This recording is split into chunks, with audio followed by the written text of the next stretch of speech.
안녕하세요. 고해남 신지훈입니다. 오늘 사연 내용은요, 투자 문의가 아닙니다. 투자 고민이 아니고, 임대인, 실질적으로 지금 현재 임차인을 관리하고 있는 임대인과 임차인과의 관리에 대해서 이제 조금 얘기를 나눠보고자 이런 사연을 한번 들고 왔습니다. 다들 공감하실 거예요. 자, 그럼 어떤 사연인지 한번 보겠습니다. 네, 안녕하세요. 신축을 매수하고 임차인이 입주한 지 7개월이 지났습니다. 그런데 신축 건물에 누수가 있는 건지 결로가 생긴 건지 물이 스며들어 욕실 조명이 나가고 석유 냄새 비슷한 악취도 납니다. 임차인은 빨리 고쳐주지 않아 불편하다고 손해배상 청구를 하겠다고 합니다. 관리회사는 공용 부분만 신경 쓰고 내부는 임대인이 알아서 처리하라고만 합니다. 이런 경우 손해배상도 해줘야 하고 저는 매도인이나 건물관리회사에 아무런 조치를 못 받는 건가요? 해결책이 없을까요? 다들 공감하실 거예요. 특히나 이렇게 임대사업을 하거나 임대를 주거 목적으로 하고 있는 분들한테는 굉장히 이런 것들 고민이 많으실 텐데 해결책이 있습니다. 자, 여기에서 중요한 건요. 건물관리회사와 매도인의 관계입니다. 실질적으로 내가 매수를 하고 7개월이 지났다라고 말씀을 드렸잖아요. 이 사연자분이. 자, 7개월이 지났으면 사실 대부분은 매도인은 사실 매도가 끝나면 소유권을 넘겨주면 거의 대부분이 봐주진 않습니다. 간혹 가다가 봐주는 경우도 있겠지만 건물관리회사 같은 경우에는 공용 부분만 보고 있습니다. 그러니까 내부는 거의 안 봐요. 거의 99% 회사가 그렇다라고 보시면 돼요. 그럼 건물관리회사가 어떤 부분까지 보고 있느냐 한번 보면은 이런 거예요.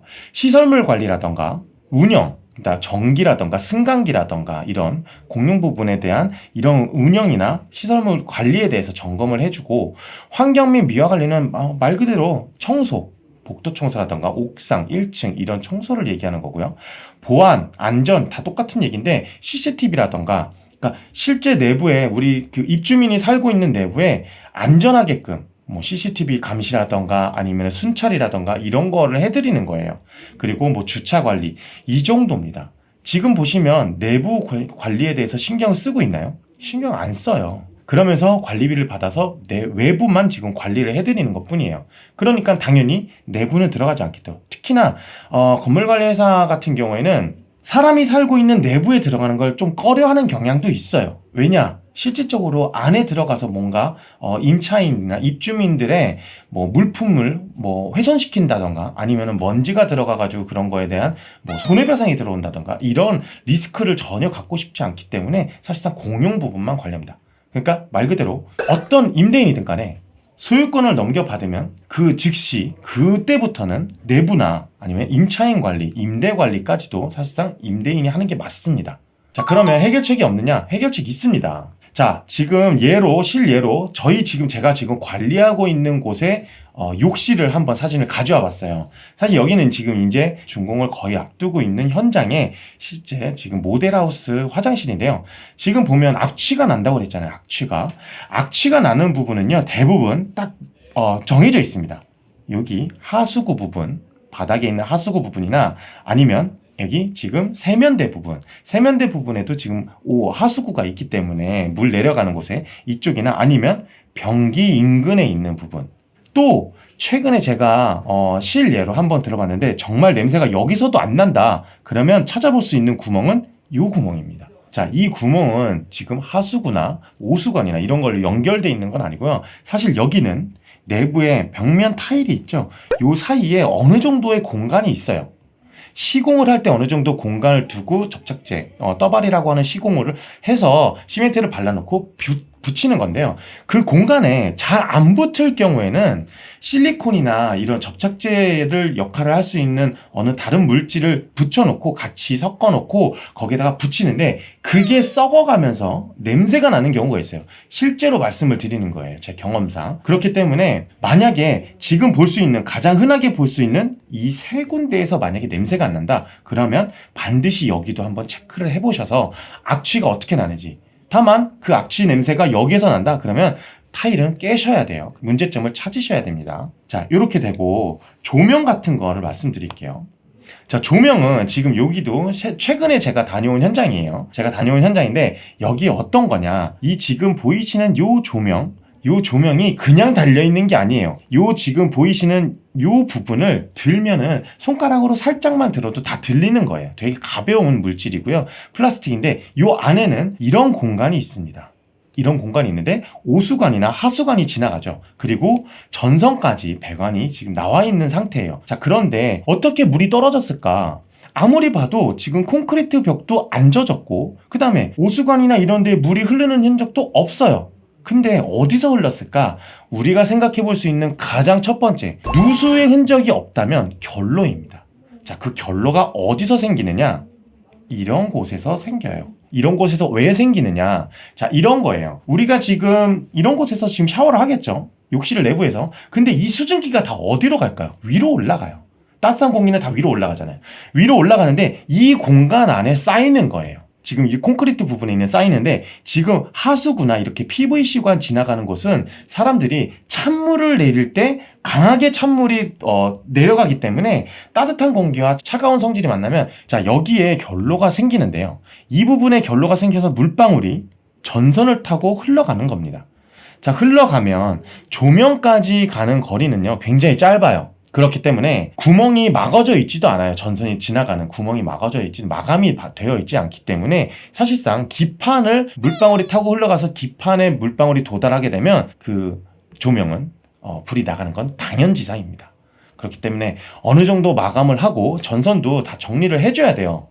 예, 그렇기 때문에 저희 같은 경우는 이런 거를 다 확인을 할 때 전선 정리도 해드리고 그 다음에 어느 정도 여기를 좀 환기를 자주 시키라고 말씀을 드려요. 사실 이 요 공간 안쪽에 배기 시스템은 되어 있지 않습니다. 배기 시스템은 되어 있지 않지만 사실상 세입자분께서 뭐 따뜻하게 뭐 샤워를 했다거나 했을 때 문을 닫아놓고 환풍기만 틀어놓고 해서 수증기를 내뿜는 게 아니라 그대로 말리는 거거든요. 그거는. 그러니까 문을 열어놓고 어느 정도 또 창문을 거실에 있는 창문이나 안방에 있는 창문이나 이런 거를 열어놓고 좀 공기가 순환할 수 있게 하셔야 따뜻한 공기가 밖으로 나갈 수 있는 거예요. 그러니까 그런 관리적인 측면도 저희가 다 안내를 해드리고 있습니다. 그래서 제가 지금부터 해결책을 말씀드리겠습니다. 첫 번째, 건축주에게 빠른 조치를 지속적으로 요구하는 겁니다. 자, 이 얘기는 뭐냐? 건축주가 지금 일주일째 지금 어영부영 하고 있다고 하셨잖아요. 근데 계속해서 요구하세요. 왜냐? 우리 지금 임대인이 지금 사연자분이 7개월밖에 안 됐어요. 임차인이 들어간 지 7개월밖에 안 됐단 말이에요. 지금 1년도 안 지났어요. 1년도 안 지났는데 문제가 발생했잖아요. 당연히 건축주한테 요구할 수 있습니다. 건축주가 무슨 얘기를 하던 간에 건축주한테 먼저 요구를 하세요. 그게 정답입니다. 첫 번째. 두 번째, 해당 건물 주변에 전기업자, 공사업자, 이 공사업자는 욕실에 문제가 생겼잖아요. 그러면 타일이라던가 그다음에 욕실 전문적으로 공사하는 업자에게 선조치를 받으세요. 그런 다음에 이 구상권을 건축주에게 청구하는 겁니다. 아니면 먼저 내지 마세요. 먼저 결제하지 마시고요. 건축주에게 넘기세요. 이 공사업자 견적을. 그러면 건축주 쪽에서 받을 수 있도록 조치를 할 겁니다. 세 번째, 하자이행 보수금을 청구하는 건데요.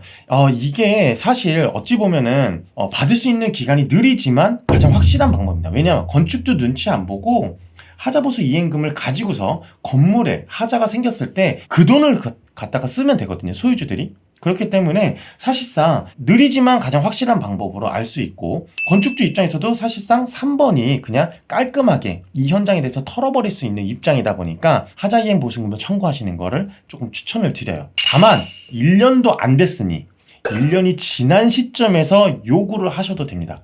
1년이 지났다고 해서 하자보수 이행금이 지금 보증금이 뭐 깎이거나 이런 건 아니거든요. 보통 2, 3년 차부터 깎이는 거니까 그 안에 건축주나 뭐 시공이나 설비나 소방이나 업자들이 어쨌거나 보증기간 1년이든 2년이든 남아있을 때 그 사람들한테 요구할 수 있는 거는 다 요구하고요. 대신에 빠르게 조치는 안 되겠지만 지속적으로 지속적으로 요구하시는 게 가장 큰 포인트예요. 그리고 임차인에게는 이런 조치를 취해서 언제 갈 거다 이런 것 정도만 말씀을 해주신 다음에 만약에 뭐 손해배상이나 이런 게 들어왔다 그러면 건축주에게 또 요구를 하세요. 그 정도는 어느 정도 건축주하고 협의를 가능해서 뭐 반반 부담하거나 이렇게 해서 빠르게 처리하시는 게 좋습니다. 안에 들어가 있는 입주민이 굉장히 고통스러우니까.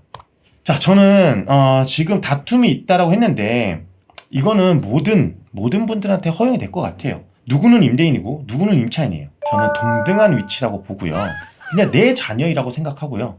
내 부모님, 우리 가족이라고 생각해 보세요. 그러면 집을 더럽게 쓰는 사람은 사실상 그런 생각을 안 하시는 분들이고, 내 집이라면, 이렇게 생각하시는 분들이라면 굉장히 깨끗하게 쓰실 거예요. 자, 임대인은 깔끔하게 쓰는 임차인이 들어오면 너무 좋아하죠. 그쵸? 그러면 그런 사람들한테 굉장히 또 잘해주려고 합니다. 임차인도 잘 쓰잖아요? 임대인이 그런 임대인 만나면 서로 동등한 상호 존중 하에 입장을 바꿔놓고 생각하는 거예요. 서로. 그러면 어쨌거나 상호 존중에 대한 거를 아시게 될 겁니다.